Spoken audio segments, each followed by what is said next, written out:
Muy buenas noches. Buenas noches, son las 19 horas de este lunes 10 de agosto de 2020. Estamos en el Palacio Nacional de México, en la Ciudad de México. Vamos a iniciar la conferencia de prensa diaria sobre COVID-19, la pandemia causada por el virus SARS-CoV-2. Hoy vamos a tener dos componentes. El primero es el informe técnico que presentará el doctor José Luis Salomía, y el segundo es, hoy tenemos una invitada muy especial, la doctora Guadalupe Guerrero Avendaño, quien es la directora general del Hospital General de México. Bienvenida, doctora. Gracias. Muchísimas gracias. La doctora nos hace el favor de compartirnos la experiencia de este hospital. Muchos quizá lo saben, pero el Hospital General de México es el hospital más grande de México. Fue fundado en 1905, ¿correcto? Sí, 1905, y es un hospital que es emblemático por toda la historia que ha vivido. De ahí han surgido otros hospitales, han surgido institutos. El propio Instituto Nacional de Ciencias Médicas y Nutrición surgió del Hospital General de México. El Hospital General sigue siendo un hospital escuela emblemático, muchos nos formamos allí, y tiene prácticamente todas las especialidades médicas y atiende a un segmento muy importante del hospital, del país. Tiene casi 1 millón de consultas anuales en la consulta externa del hospital. En fin, es un hospital referencial en muchos sentidos, no solamente en la calidad de la atención médica, sino en la complejidad de los problemas de salud, que atiende. Y, por supuesto, es muy importante también para una epidemia como esta.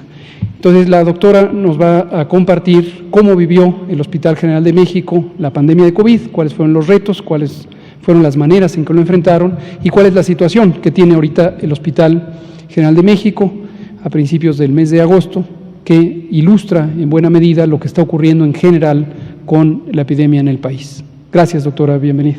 Muchísimas gracias. Le pedimos entonces al doctor Alomía que presente el informe técnico, enseguida la doctora Guerrero, y posteriormente abrimos a preguntas y respuestas.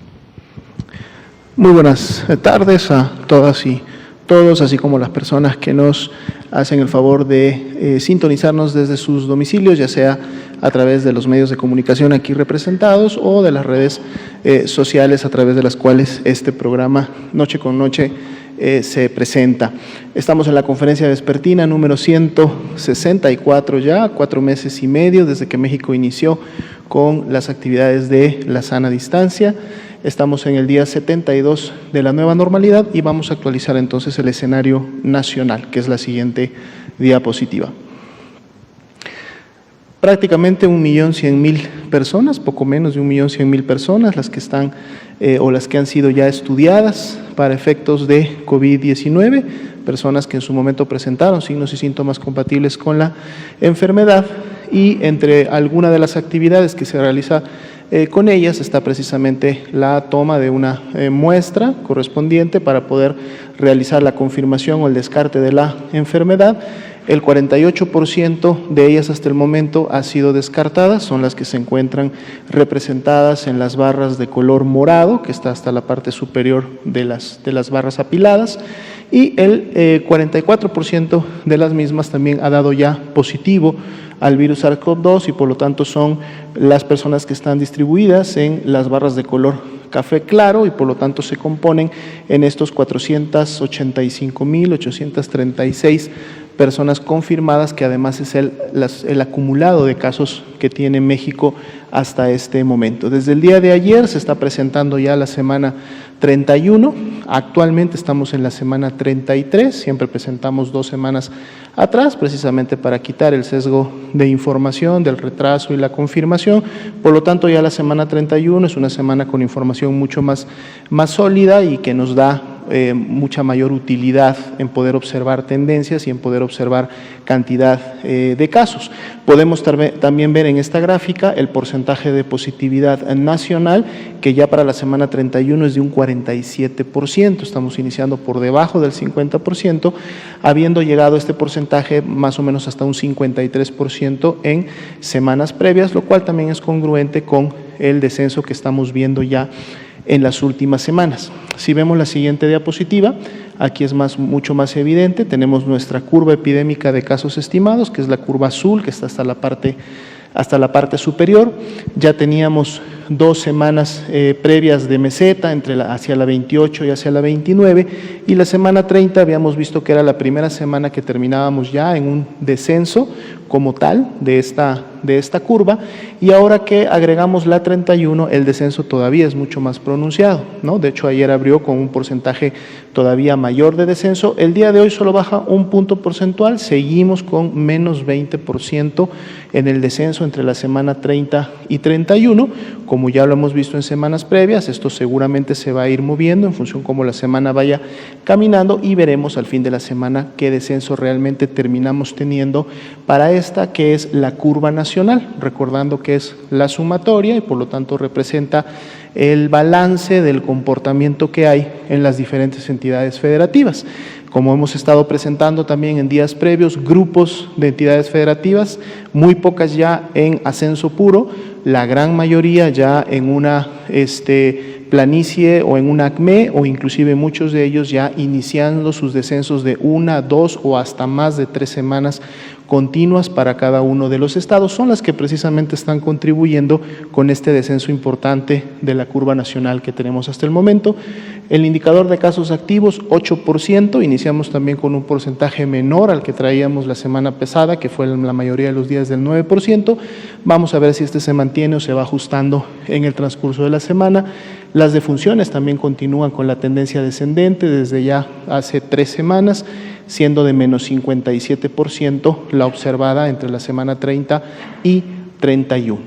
Como todos los lunes, vamos a actualizar el día de hoy el cambio diario porcentual, que es la siguiente diapositiva. Si recuerdan, la última semana o hace una semana que presentábamos esta información, siempre andábamos fluctuando entre el 1.2 o el 1.3% en lo que se refería al cambio diario de los casos que se iban confirmando. Vean, esta semana ya el cambio diario de casos, este cambio porcentual ya está por debajo del 1%. Hoy día empezamos con 0.8% de un cambio que lo teníamos en 1.3%. Esto para los casos confirmados, para todos los casos confirmados. Veamos ahora también este cambio en la siguiente diapositiva para las defunciones. También teníamos entre 1.2 y 1.3, 1% es el cambio diario de defunciones estimadas que tenemos, por lo tanto la tendencia como tal continúa siendo descendente y nos habla sobre esta desaceleración que es mucho más evidente que vemos ahora, dado las caídas que tenemos en las últimas semanas. Veamos ahora sí la ocupación hospitalaria. Este es el corte de ayer a la medianoche para camas generales, 41% a nivel nacional. Lógicamente esto varía dependiendo de cada entidad federativa. Nayarit, Nuevo León son las entidades que ya tienen algunas semanas manteniéndose a la cabeza en lo que se refiere a ocupación. Pero sin embargo han podido mantener un buen balance en el sentido de que no han llegado a la saturación como tal, y dependiendo de cómo la epidemia vaya disminuyendo en estas entidades, lógicamente habrá menos demanda hospitalaria en los siguientes días. Las demás entidades federativas, todas con todavía un muy buen nivel de disponibilidad, son 18.398 las camas disponibles en todo México para los pacientes graves. Veamos la siguiente diapositiva, son las camas disponibles con ventilador, que son para los pacientes más críticos y que además requieren una atención especializada. Aquí todos los estados tienen al menos un 30% o más de disponibilidad, lo cual está marcado como un nivel de seguridad, siendo Colima, siendo Nuevo León los que también se han mantenido a la cabeza, pero teniendo, como decíamos, este nivel de seguridad todavía disponible en sus estados. 6.504 las camas disponibles en todo México para este tipo de pacientes. Vamos a ver ahora los componentes locales de las entidades federativas. El día de hoy vamos a revisar la península mexicana, estos 3 estados que la componen, y vamos a iniciar por el estado de Campeche.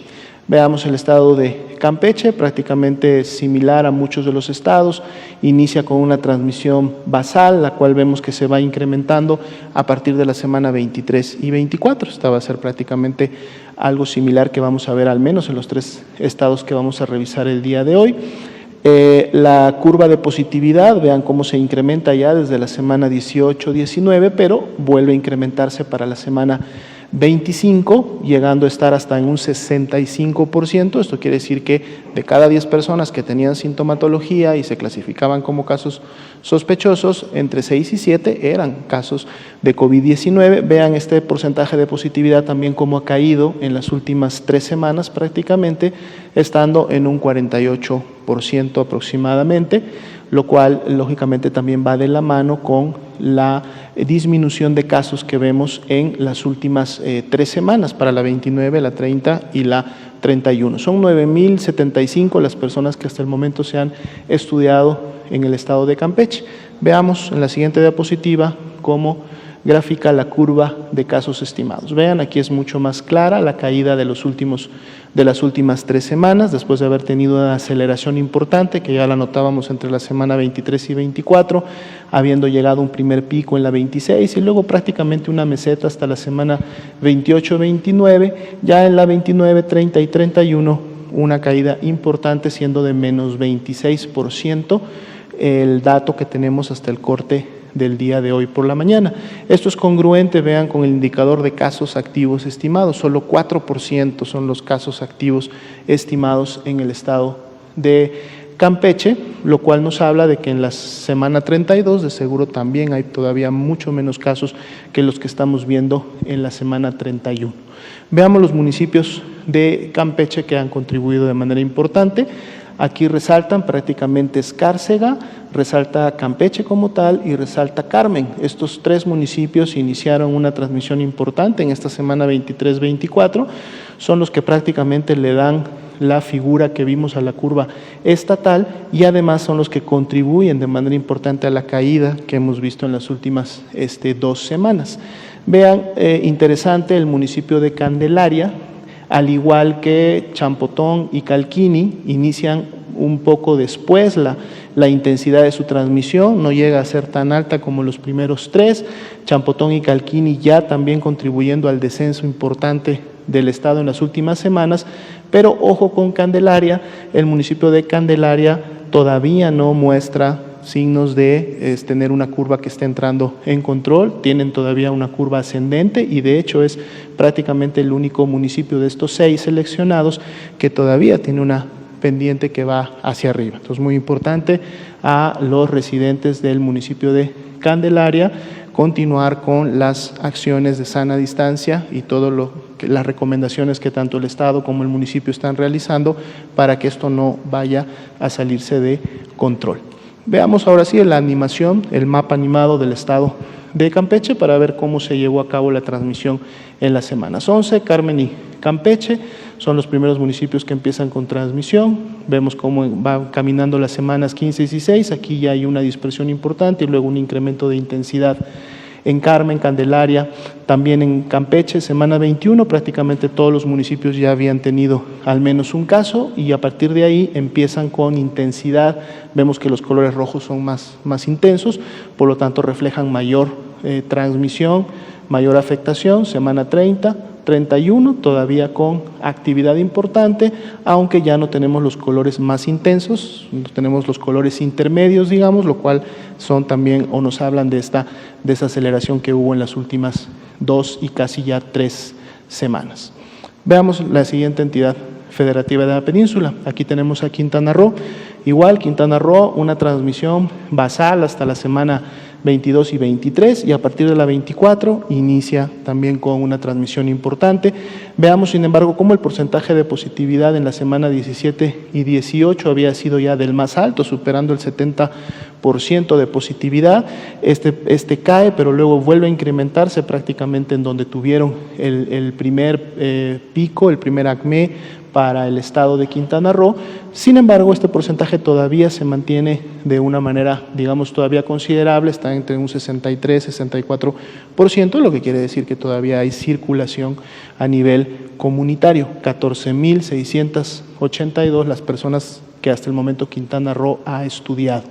Veamos la siguiente diapositiva, la curva de casos estimados. Aquí está mucho más claro, una epidemia, digamos, bastante horizontal, basal hasta la semana 23, y luego viene esta aceleración importante a partir de la semana 24, que es continua, hasta la 29, y ya prácticamente en las últimas 2 semanas la disminución, primero una meseta y ya luego una disminución de menos 18%. Sin embargo, esta disminución todavía está en un nivel, digamos, superior, está cerca todavía de lo que fue hasta este momento su acme o su primer pico. Entonces hay que tener cuidado porque ese descenso no se vuelva una meseta o no cambie la tendencia a ser ascendente.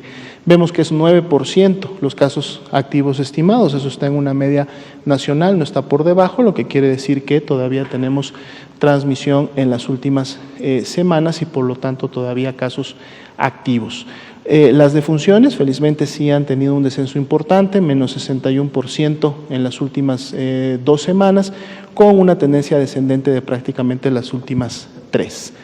Veamos municipios seleccionados de Quintana Roo. Aquí claramente es Otón Blanco el que ha tenido la mayor intensidad, el que inclusive ha contribuido con la imagen que vemos en la curva estatal, llegando inclusive a tener el mismo pico en la 28 y contribuir con esta tendencia descendente en la 29, 30 y 31.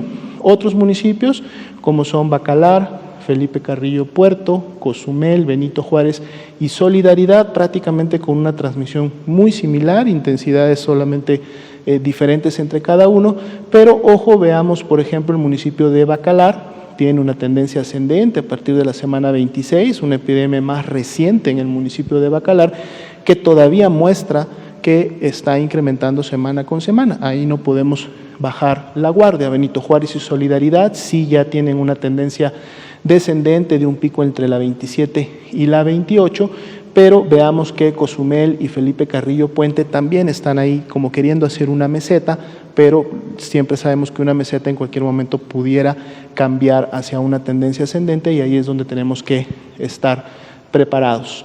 La ocupación hospitalaria, alrededor solo de una tercera parte de sus camas, tienen 2/3 partes que todavía pueden disponer, por lo tanto por este lado no habría problema. Veamos el mapa animado de los municipios de Quintana Roo. Benito Juárez inicia de los primeros casos desde la semana 10, municipios cercanos como Solidaridad, Cozumel, Otón Blanco también inicia temprano en el sur de la entidad. Ya para la semana 17 había habido una dispersión en prácticamente todos los demás municipios. Aquí ya es más intensa, vemos colores más intensos a partir de la semana precisamente 21-22. Ya para la 25, mayor intensidad. 26, vean, Otón Blanco alcanza la mayor intensidad ya desde esa semana en adelante. Muchos están todavía con esta intensidad importante, en la 31 bajan un poquito, pero vemos a Lázaro Cárdenas precisamente todavía con una buena cantidad de transmisión y en general todos están en una tasa de incidencia no mediana, sino todavía alta, por eso hablábamos de este descenso, es todavía inicial, así que hay que tener mucho cuidado. Veamos la última entidad federativa de esta noche, que sería Yucatán. Una presentación muy similar, una epidemia bastante controlada hasta la semana 23 y a partir de la semana 24 empezamos a ver prácticamente el incremento.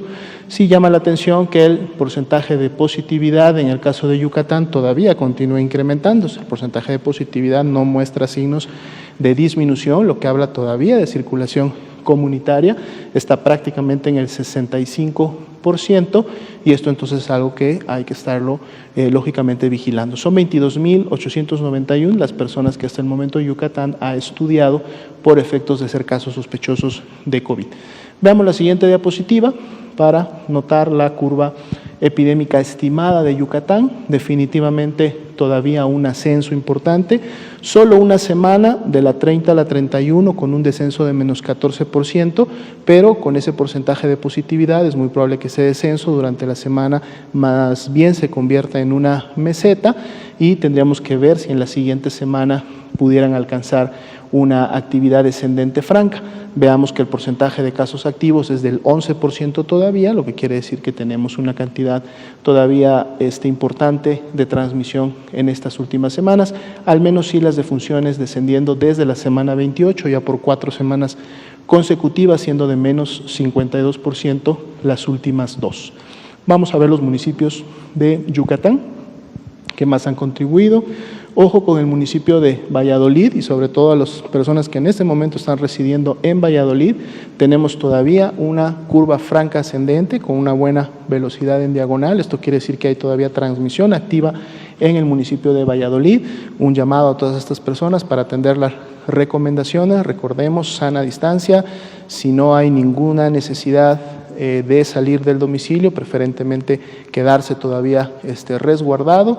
Recordemos todas las acciones que se están llevando para poder disminuir la propagación y los contagios. Otros municipios como son Humán, como son Mérida, Tizimín, Progreso y Canacín, prácticamente con su actividad, precisamente a partir de la semana 24-25, no tan acelerada, no tan elevada, prácticamente en la horizontal, pero también le diríamos a los residentes del municipio de Humán que su curva todavía no muestra signos de estarse controlando, así que mucho ojo aquí porque todavía pudiéramos continuar con un proceso de transmisión importante.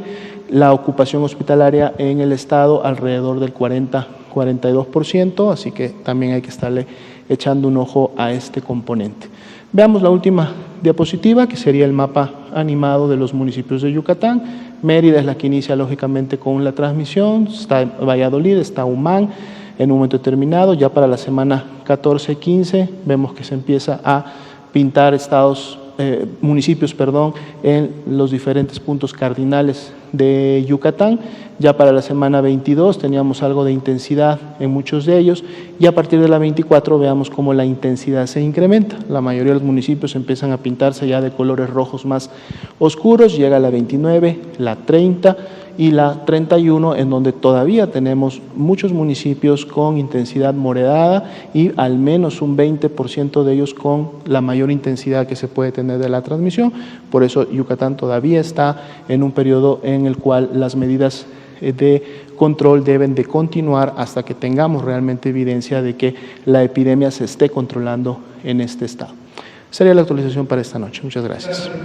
Salomía, le pedimos atentamente a la doctora Guadalupe Guerrero Avendaño si nos comparte su experiencia. Doctora. Muchísimas gracias.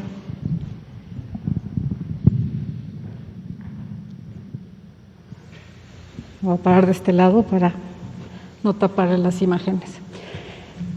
Como bien menciona el doctor López-Gatell, es un gusto para mí estar aquí con ustedes, representando al hospital más antiguo de la historia moderna de México. El Hospital General de México fue fundado el 5 de febrero de 1905. El 5 de febrero apenas, el 5 de febrero pasado, cumplimos 115 años, hicimos celebraciones con bombo y platillo y después nos cayó el COVID-19. Entonces, en marzo del 2020 fue cuando se nos designó como hospital COVID. La gran fortaleza del Hospital General de México es que es un hospital muy grande. Tenemos 1,132 camas, de las cuales 808 camas son no censables, y tenemos en total 65 edificios dentro de un terreno de 12.9 hectáreas. Tenemos 85 especialidades y subespecialidades, y de estos 65 edificios, 45 son edificios que dan atención médica.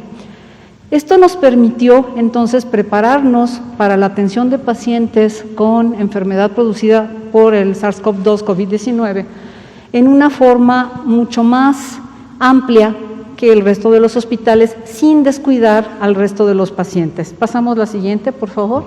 El 23 de marzo ingresó con nosotros el primer paciente COVID-19 positivo. Hemos estado trabajando en conjunto con la Coordinación de Atención Médica e investigación científica presidida por el doctor Gustavo Reyes Terán. En esta coordinación hemos trabajado juntos todos los hospitales e institutos que pertenecemos a la CINSAE, así como los hospitales de la Ciudad de México y del Estado de México.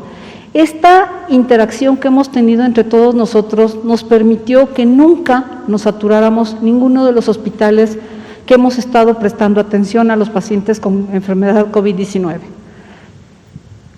Fue una tarea, la verdad, complicada, reconvertir el Hospital General de México a un hospital mixto, porque teníamos que separar perfectamente bien las áreas. Este tamaño del hospital también nos generó algún tipo de problemas porque había que recorrer mucho terreno desde la entrada de urgencias hasta las torres que asignamos para hacer torres COVID.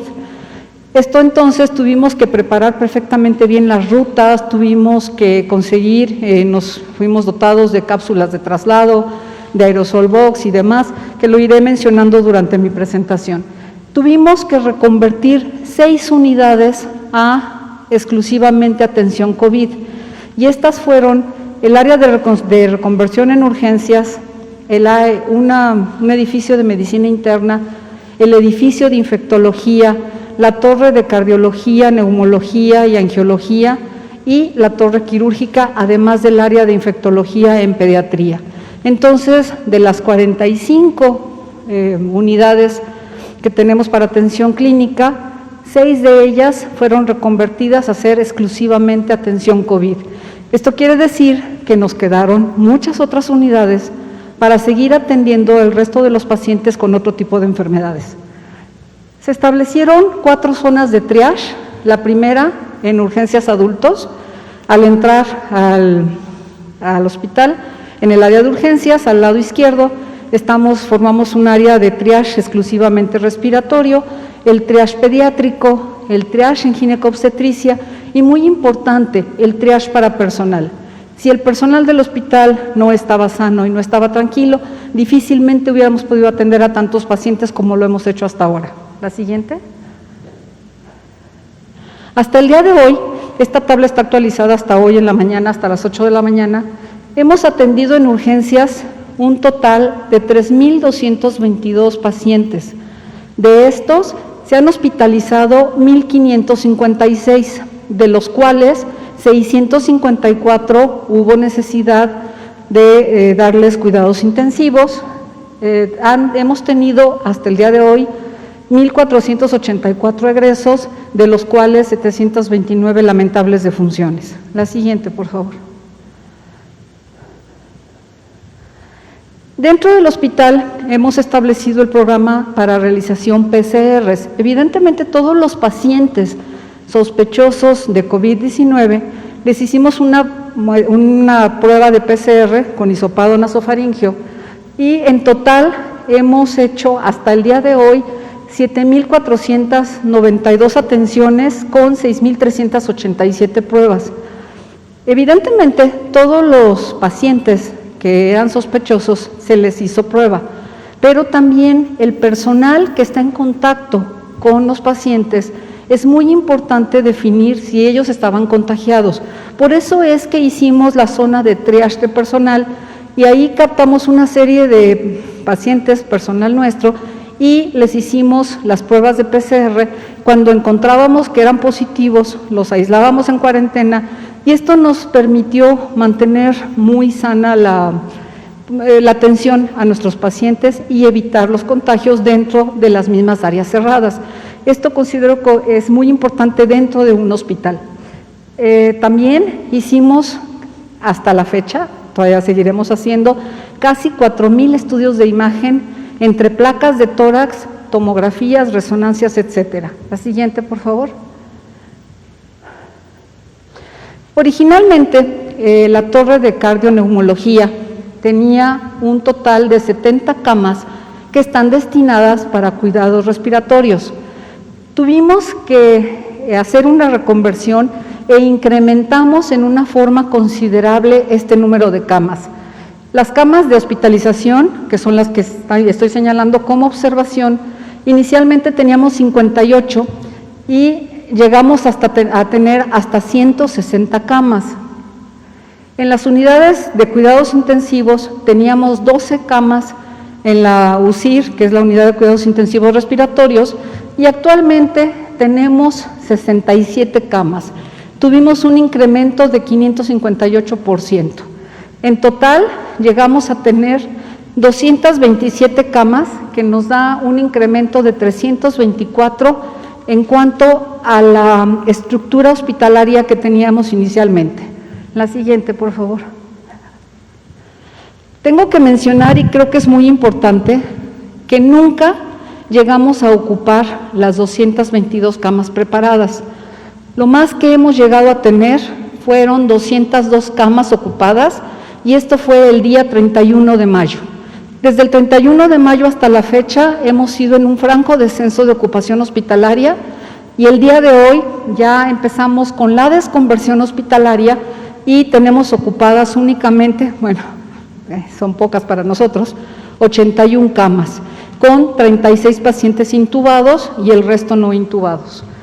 Para poder hacer la reconversión hospitalaria, hubo necesidad de actualizar nuestros manuales de procedimientos. Tuvimos que conseguir ventiladores, que además estos nos fueron proporcionados por el INSABI, por la Secretaría de Salud de la Ciudad de México, por muchas asociaciones que se dieron a la tarea de ayudarnos, y nunca nos faltó un ventilador. De hecho, la idea original era crecer hasta 340 camas, sin embargo, esto no fue necesario. Conseguimos también todo el equipo de protección personal necesario para tanto para el personal como para pacientes. Tampoco nos faltó nunca. El gasto diario de equipo de protección personal es realmente impresionante.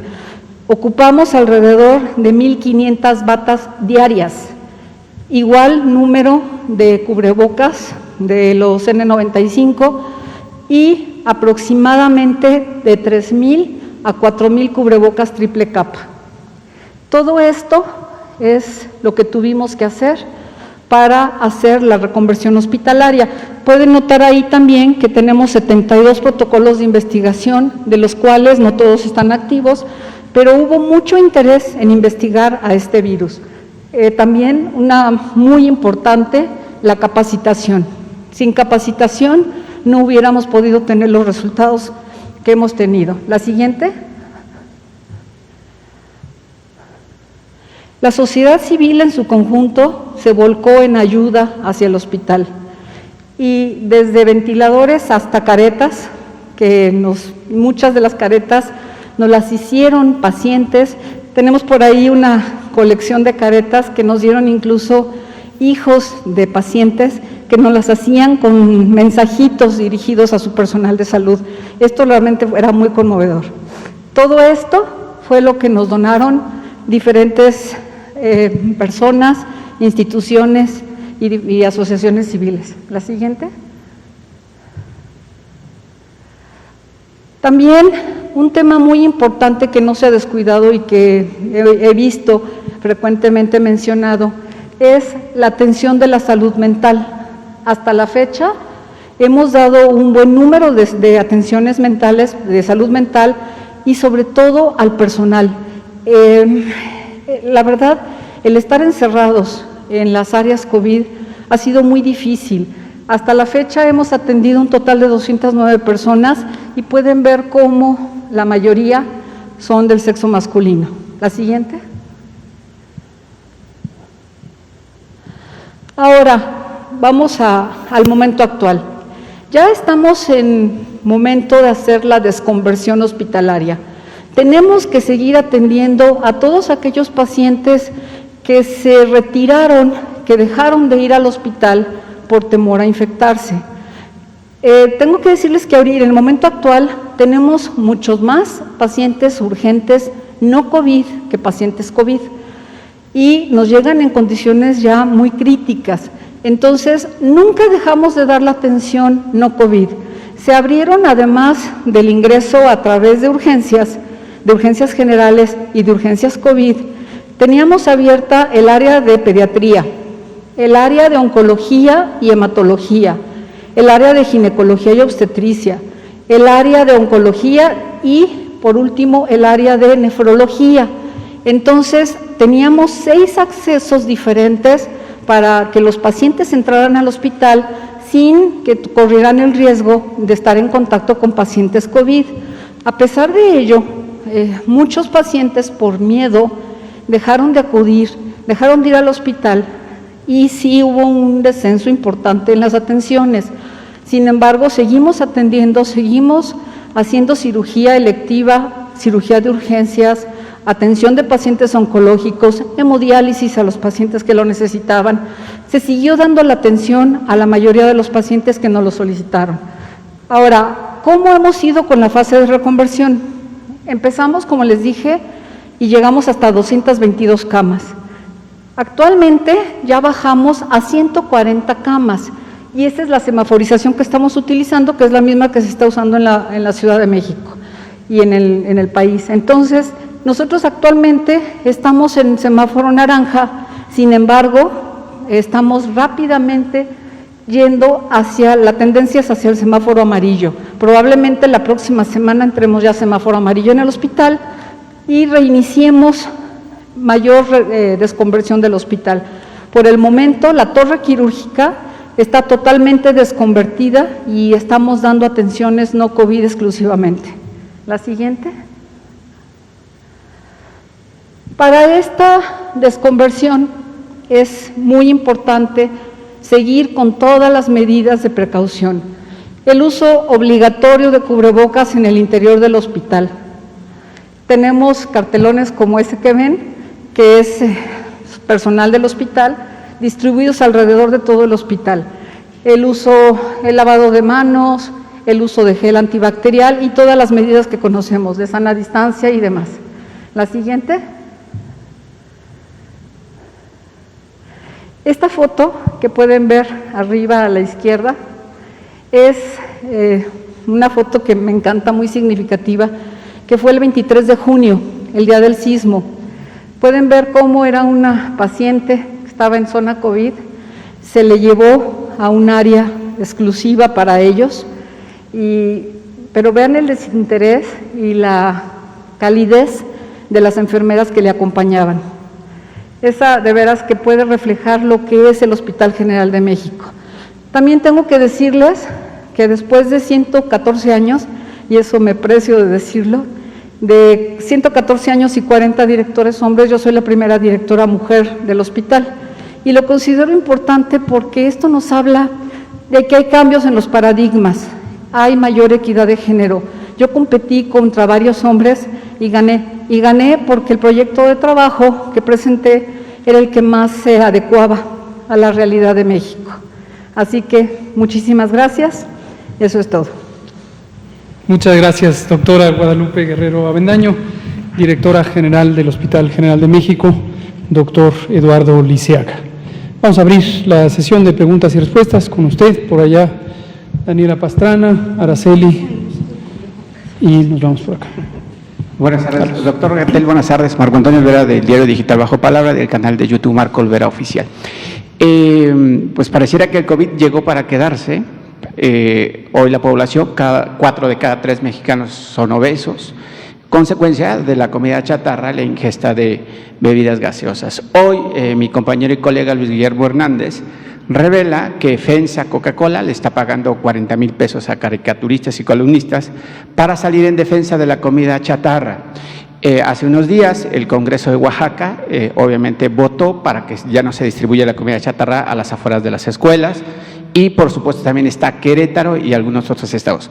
¿Cuál es la decisión del gobierno federal que encabeza Andrés Manuel y ustedes como Secretaría de Salud para tener un proyecto después del COVID-19? Porque obviamente va a venir la vacuna del COVID-19, pero obesos va a seguir existiendo, gente hipertensa, con diabetes y demás. ¿Cuál es el proyecto del gobierno federal para combatir de raíz ese mal que aqueja a 30 o 50 millones de mexicanos obesos? Muchas gracias por la pregunta. Efectivamente, las enfermedades crónicas, también conocidas como enfermedades no transmisibles, son la principal causa de mortalidad en México, y lo son desde hace más de una década y media, y están en su mayoría asociadas a una mala nutrición.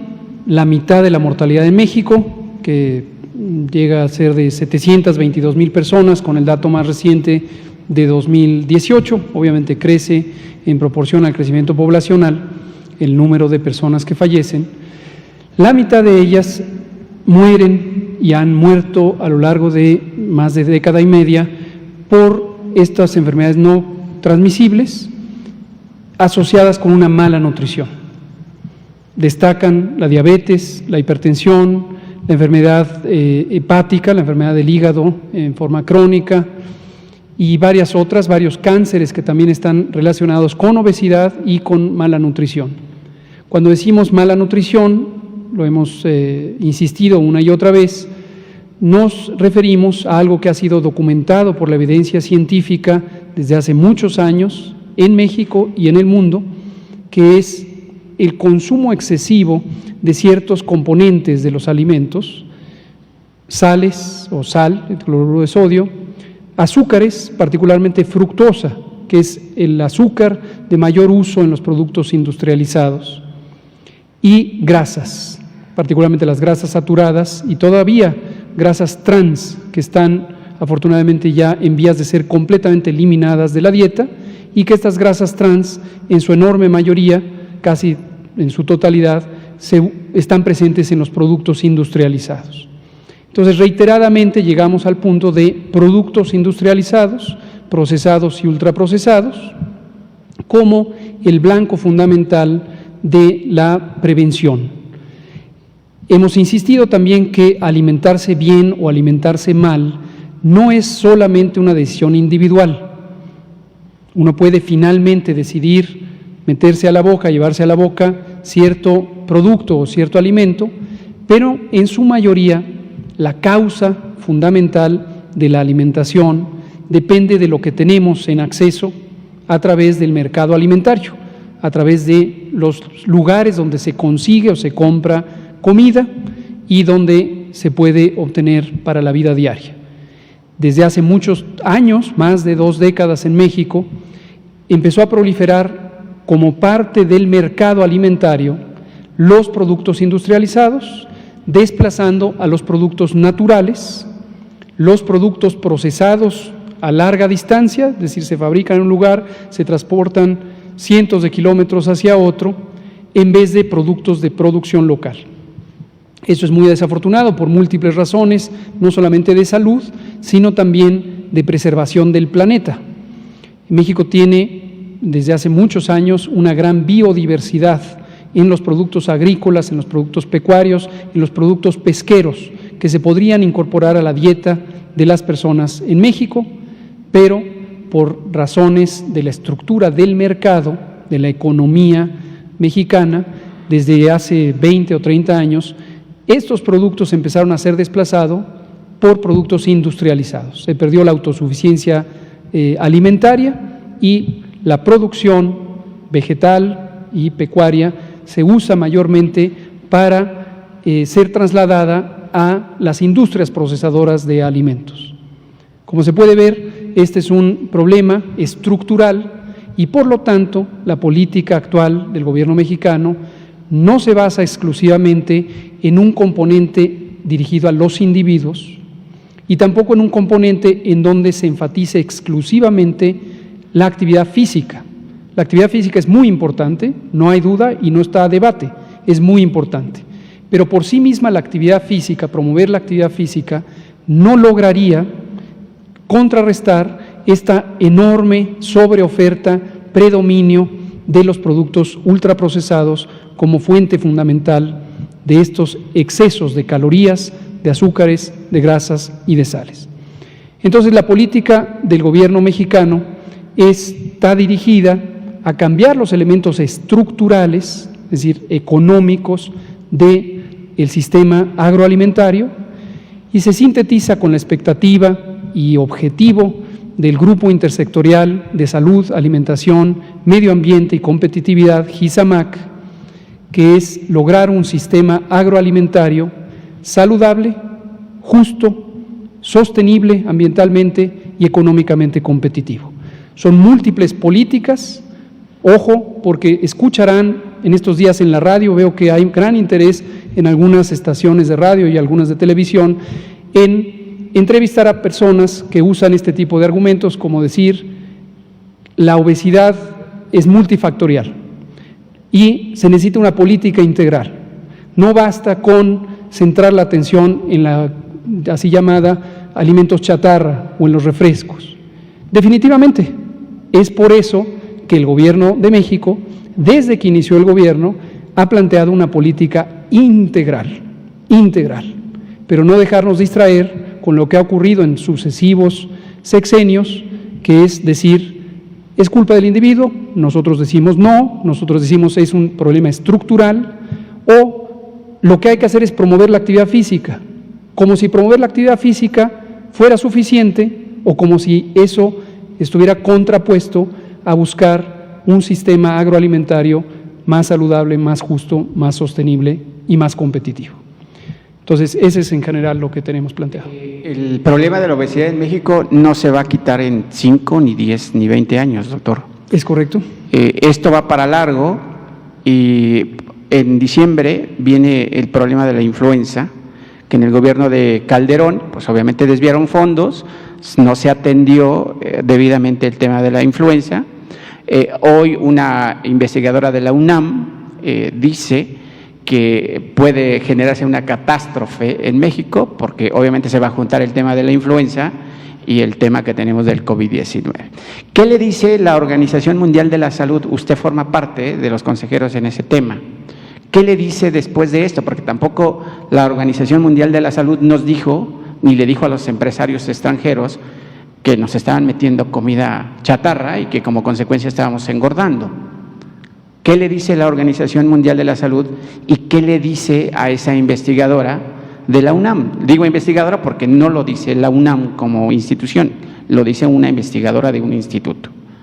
La Organización Mundial de la Salud, la Organización Panamericana de la Salud y otros organismos internacionales, entre los que se incluye, por ejemplo, la OCDE, la Organización para la Cooperación y Desarrollo Económicos, desde hace muchos años, décadas, ha alertado a los países del mundo sobre el creciente problema de enfermedades no transmisibles, en particular la diabetes, la obesidad, el sobrepeso, la hipertensión, y ha indicado, tal como lo acabo de comentar, y lo seguiremos comentando, que hay que atender los elementos estructurales, hay que cambiar lo que está en los mercados alimentarios del país. Si no se hace eso, no va a haber un cambio significativo efectivamente en las epidemias de obesidad. En este periodo de gobierno, nuestro énfasis principal es a la parte más prevenible de la epidemia de obesidad, que es la obesidad infantil y juvenil. México ocupa el primer lugar mundial en prevalencia de obesidad infantil y juvenil. Más de 35% de las personas menores de 17 años tienen sobrepeso o tienen obesidad. Esta es una parte más modificable en la medida en que un cambio temprano en los hábitos alimentarios, tan temprano como la lactancia materna, por eso hemos insistido en ella. México también tiene una muy vergonzosa, bajísima prevalencia de lactancia materna y tampoco es una decisión individual, esto es producto de muchos años de violar el Código Internacional de Comercialización de Sucedáneos de la Leche y tener políticas permisivas en donde la industria que produce sucedáneos de la leche, fórmulas, ha invadido los espacios clínicos, los hospitales, los consultorios y en general ha perturbado las políticas de prevención del gobierno. Entonces, es un tema, tardaremos desde luego algunos años en lograrlo y habrá que seguir y esperamos que la sociedad haga suyo esta idea y que la sociedad mexicana en su conjunto tenga claro que prevenir la obesidad, el sobrepeso, la diabetes, la hipertensión, múltiples cánceres asociados con una mala alimentación, también los cánceres asociados con el tabaco, que es uno de los problemas también importantes de salud pública. Sea una agenda no de un año, no de un sexenio, sino de todos los años que sea necesario para que se cambie los elementos estructurales.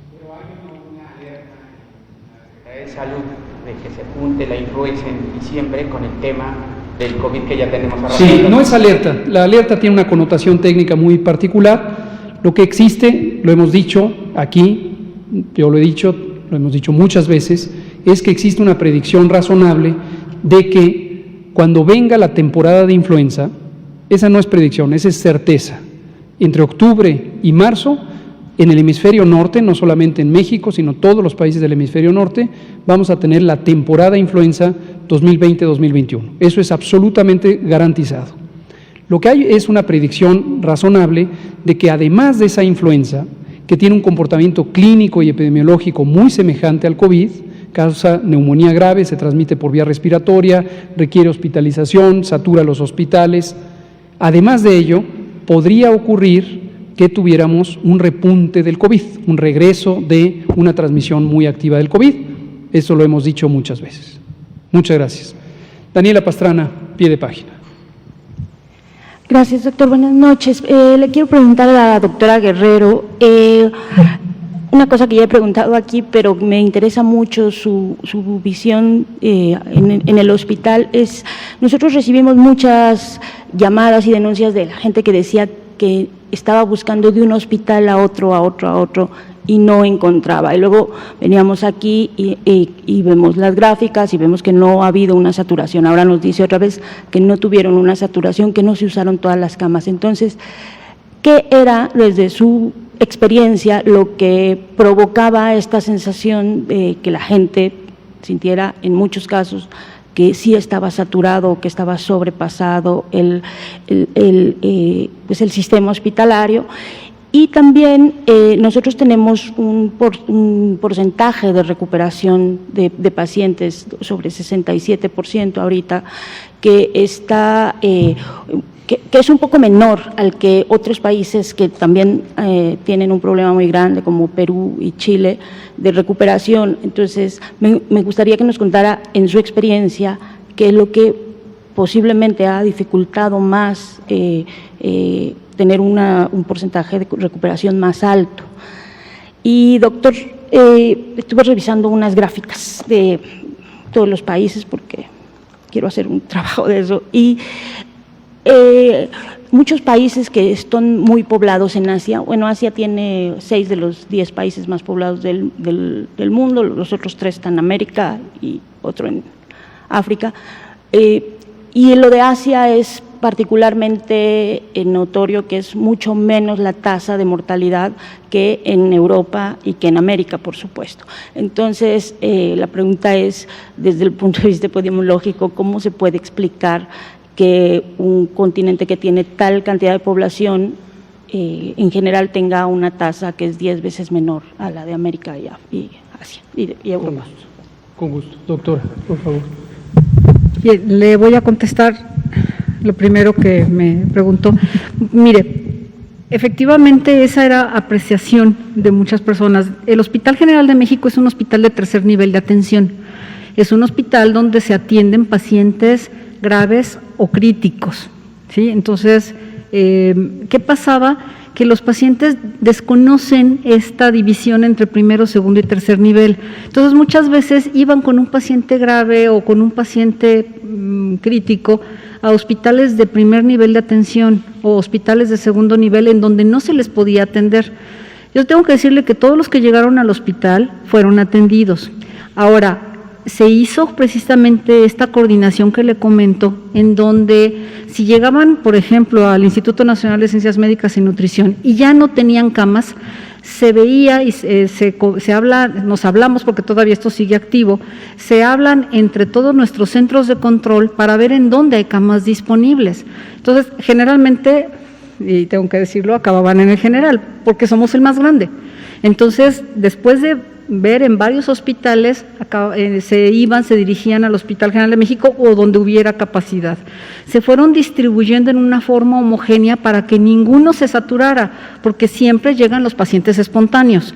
O sea, no todos llegaron a través de esta coordinación, que hubiera sido lo ideal, pero habían muchos pacientes que llegaban directamente a un hospital en donde no se les podía dar atención, y por eso era esta apreciación de que me están bateando de un hospital a otro, porque les repito, nosotros nunca saturamos nuestras camas, nunca tuvimos que decirle a un paciente que necesitaba ventilador, no te podemos dar ventilador. Y la otra cosa que me dice de cuál es mi apreciación con respecto a la tasa de recuperación o la recuperación. Desgraciadamente, y esto, bueno, lo hemos visto en las últimas conferencias, en México tenemos un grado de obesidad muy importante. Hemos visto, y en el hospital lo vimos, que los pacientes más graves, los que no tuvieron tan buena evolución o tuvieron el mayor número de funciones, fueron aquellos en donde la comorbilidad asociada al COVID era la obesidad. Ese fue el primer lugar. El segundo lugar ha sido los hipertensos y en tercer lugar los diabéticos. Ahora, que es mucho peor cuando son obesos, hipertensos y diabéticos. Entonces, esto tiene mucho que ver. Ahora, repito, mi hospital es un hospital de tercer nivel de atención en donde solamente vemos pacientes graves y críticos. Entonces, la recuperación que hay evidentemente es baja, pero por esta característica del hospital. Muchas gracias, doctora Guerrero. Sobre la pregunta de Asia, y lo podríamos extender a otras regiones del mundo. Cada país tiene abordajes diferentes sobre la vigilancia epidemiológica. Esto quiere decir las reglas de operación del sistema de vigilancia epidemiológica, cómo se identifican los casos, cuáles son las definiciones operacionales de caso, si se identifican en la atención clínica o se buscan en la comunidad, si se usan pruebas en forma generalizada aun cuando no se tengan síntomas, si existe o no reglas de operación formales, como sí las tiene México, para el uso de pruebas diagnósticas, cómo se registran los síndromes clínicos, cómo se identifican las defunciones y cómo se adjudica la causa de defunción, cómo se certifica o no certifica la causa de defunción. En México nos es muy familiar el certificado de defunción, pero no todos los países tienen certificado de defunción. No crean que todos los países espontáneamente lo tienen. En México, de hecho, esto se estableció ya a nivel nacional durante los años 90. No es algo que ha existido de siempre. Y estas diferencias de las reglas de operación pueden dar conjuntos diferentes en el conjunto de personas expuestas, en el conjunto de personas con enfermedad, en el conjunto de personas con enfermedad diagnosticada por laboratorio, en el conjunto de personas que fallecen, en el conjunto de personas que fallecen y se les atribuye como causa COVID u otras formas de neumonía, etcétera, etcétera. Por eso le digo en términos generales, porque interpretar o hacer comparaciones directas respecto a los números o respecto a las proporciones de cada uno de los conjuntos en los que se incluye la mortalidad, número de personas que fallecen por una causa de interés, comparadas con el conjunto de la población, o la letalidad de caso, número de personas que fallecen por una causa, entre aquellas que tienen un diagnóstico de esa causa, resulta en comparaciones que no se pueden hacer de manera lineal. Conozco la experiencia de algunos países de Asia, en particular de la India. Hace unas semanas un colega aquí preguntaba sobre la India. En 2015 copresidí una misión especial mixta de la Organización Mundial de la Salud con el gobierno de India para evaluar el sistema de vigilancia epidemiológica de India. Y vimos varias prácticas que semejan a las de México, ciertas capacidades que semejan a las instaladas en México y varias otras que difieren sustancialmente. No puedo entrar en detalles, el informe está publicado por el gobierno de India, pero en general retos importantes en la identificación de los síndromes clínicos fuera de una lista concreta de enfermedades sujetas a vigilancia epidemiológica. Entonces, en resumen, mi sugerencia es tener cautela en la interpretación. Desde luego, hemos visto la conducta, sé que no es ni de usted ni de pie de página, pero de algunos medios de información que han tratado de hacer comparaciones muy superficiales, muy elementales, y que sería bueno que se allegaran quizá de algunas personas más expertas en la materia. Muchas gracias, Daniel. ¿Pero cuál es la interpretación de ustedes? Como le digo, depende mucho. Si vemos casos específicos, si tenemos a la mano una revisión exhaustiva de los procedimientos de vigilancia epidemiológica, diagnósticos de sus competencias técnicas en vigilancia epidemiológica, sus reglas de operación, entonces podemos hacer una interpretación con respecto al país 1, 2, 3, 4, 5 o los que se quiera. Pero tener una idea genérica de comparar países cuando no estamos teniendo una precisión de los métodos no tiene sentido. Como se dice popularmente, es comparar peras con manzanas. Gracias. Juan Carlos Machorro, nos da tiempo para una última pregunta. No, le habíamos dicho a Araceli Aranday de Canal 11. Si usted tiene la cortesía y dado que ella le debemos más que a usted. Gracias, doctor. Mañana usted. Preguntarle, había comentado el viernes pasado que hoy iba a tener una reunión en el Consejo con los gobernadores. Sí. Quisiera que me hiciera favor de darme algún adelanto de lo que ahí se habló, que se acordó.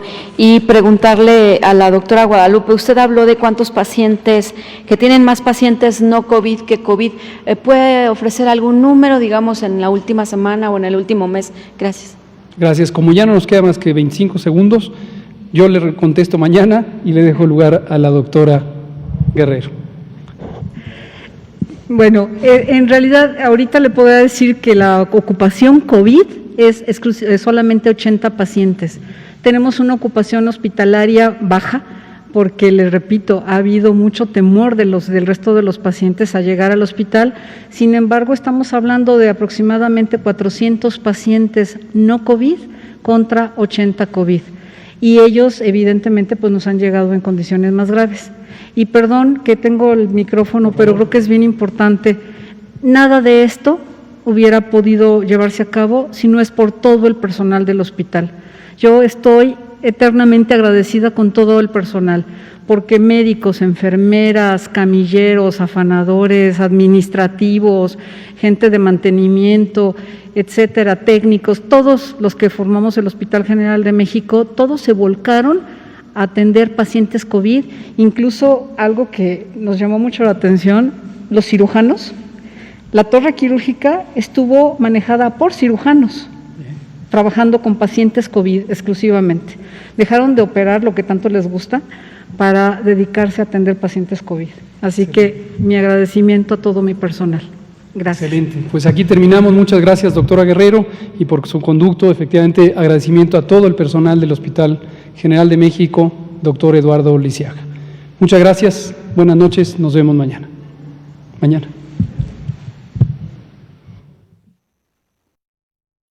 Los mexicanos somos como las montañas de nuestro país. Nos levantamos sobre la tierra cuando parece que no hay camino. Como los ríos, somos una corriente que nada ni nadie puede detener. Y como los volcanes, tenemos el corazón de fuego.